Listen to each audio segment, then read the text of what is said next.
Ce poisson a été filmé vivant à la surface, mais il n'aurait jamais dû se trouver là. Il existe un monde où même la lumière refuse de s'aventurer. Un monde où la pression est si écrasante qu'elle vous broierait en un battement de cils.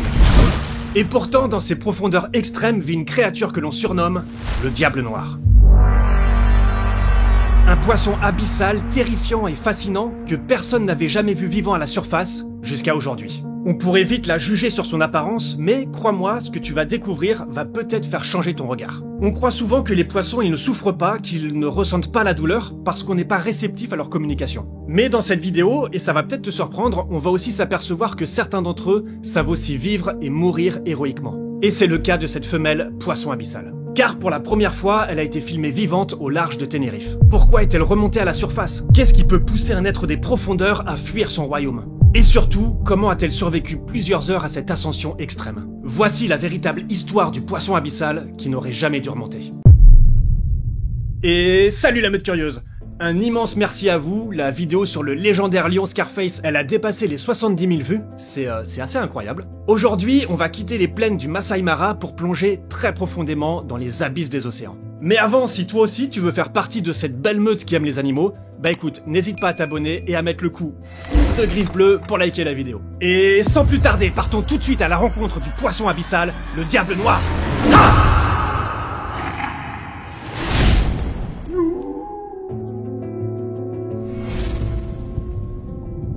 Pour comprendre ce qu'on va découvrir, il faut plonger très profond à 2000 mètres sous la surface. Là où la lumière s'éteint, où la température approche de zéro, et là où la pression est si forte qu'elle écraserait même un sous-marin militaire moderne. Bienvenue dans la zone aphotique. C'est une région des océans où le soleil ne pénètre plus, où l'obscurité est permanente et la photosynthèse n'est donc plus possible. Et pourtant, dans cet environnement qui serait un véritable enfer pour l'être humain, la vie, elle s'y est adaptée. Et d'une manière qu'on a encore du mal à imaginer. La nature s'est complètement réinventée. Ici, les créatures nous paraissent sorties d'un autre monde. Elles nous paraissent étranges, difformes, presque irréelles. Et beaucoup d'entre elles n'ont jamais été observées vivantes. Et parmi elles, il y a un poisson qui attire toutes les fascinations, la baudroie abyssale ou Melanocetus johnsoni.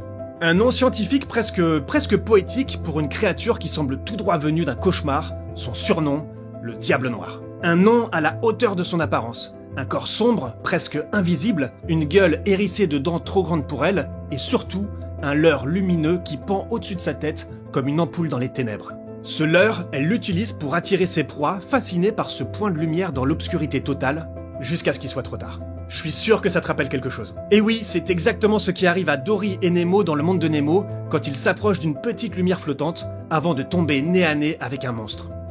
Il a l'air terrifiant, hein, mais on va voir tout à l'heure qu'il est peut-être pas aussi impressionnant que tu le crois. Mais est-ce que tu sais d'où vient cette lumière? Parce que, en vrai, la baudroie abyssale, elle brille pas toute seule. Ce sont de minuscules bactéries, bioluminescentes, qui vivent dans son leurre et produisent cette lumière froide. On peut voir ça un petit peu comme un partenariat unique entre un hôte prédateur et une colonie microscopique de lumière vivante. Et honnêtement, c'est une technique de chasse d'une efficacité redoutable. Et c'est une preuve supplémentaire que, même dans les endroits les plus inhospitaliers de la planète, la nature sait s'adapter et frapper fort. Et il y a encore quelque chose d'assez incroyable avec cette espèce, c'est le parasitisme sexuel. Alors je te vois venir, calme-toi tout de suite, c'est moins sexy que ça en a l'air. Quoique, dans les abysses, trouver un partenaire c'est presque mission impossible. Si je devais vous dire où je vais, ce ne serait plus des vacances.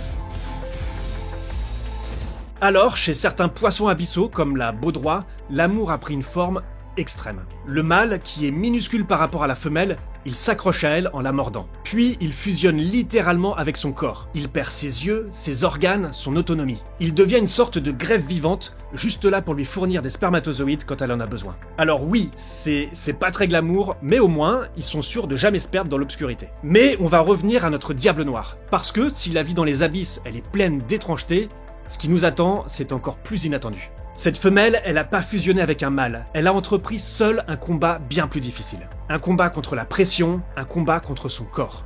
Et pourtant, elle a survécu jusqu'à atteindre la lumière. Mais comment elle a fait?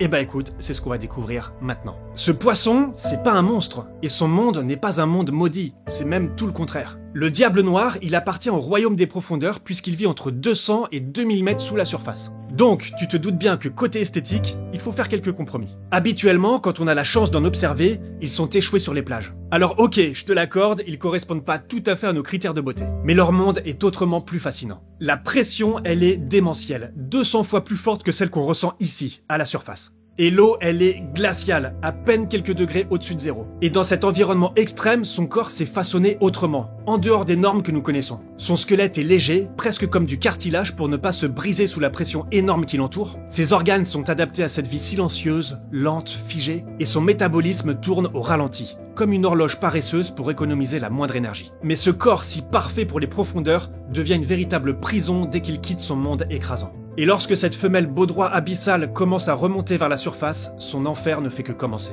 La pression chute brutalement, ses tissus internes se déchirent, et des bulles de gaz apparaissent dans son corps, ce qui provoque des embolies. Ses organes habitués à être écrasés éclatent petit à petit. Pour elle, chaque mètre franchi vers la lumière est un pas de plus vers la mort. Et pourtant, elle s'est pas arrêtée. Son corps souffrait, et pourtant, elle a survécu jusqu'à atteindre la surface. Pendant quelques heures, elle a flotté entre deux mondes, entre les profondeurs et la lumière, offrant à l'humanité une apparition unique. Un témoignage silencieux mais vivant d'un univers que nous connaissons si peu. Mais alors, pourquoi cette créature des profondeurs est-elle remontée?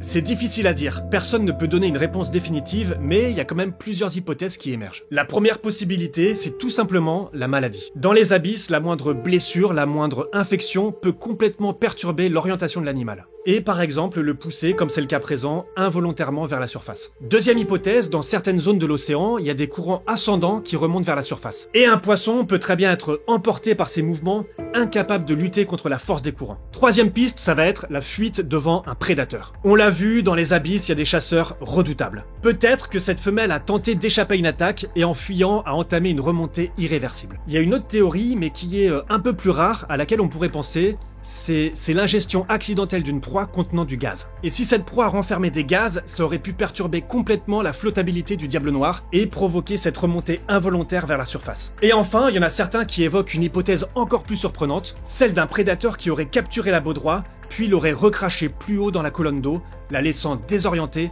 incapable de retrouver les profondeurs. Et puis, il y a l'idée la plus inquiétante, celle d'un dérèglement environnemental. Pollution sonore, forage, réchauffement, notre activité modifie même les zones les plus inaccessibles. Et peut-être que ce monde que l'on croyait intouchable commence lui aussi à vaciller. Après sa mort, le corps du poisson a été récupéré, et si elle te paraissait terrifiante, regarde la taille qu'elle fait dans les mains de ce scientifique.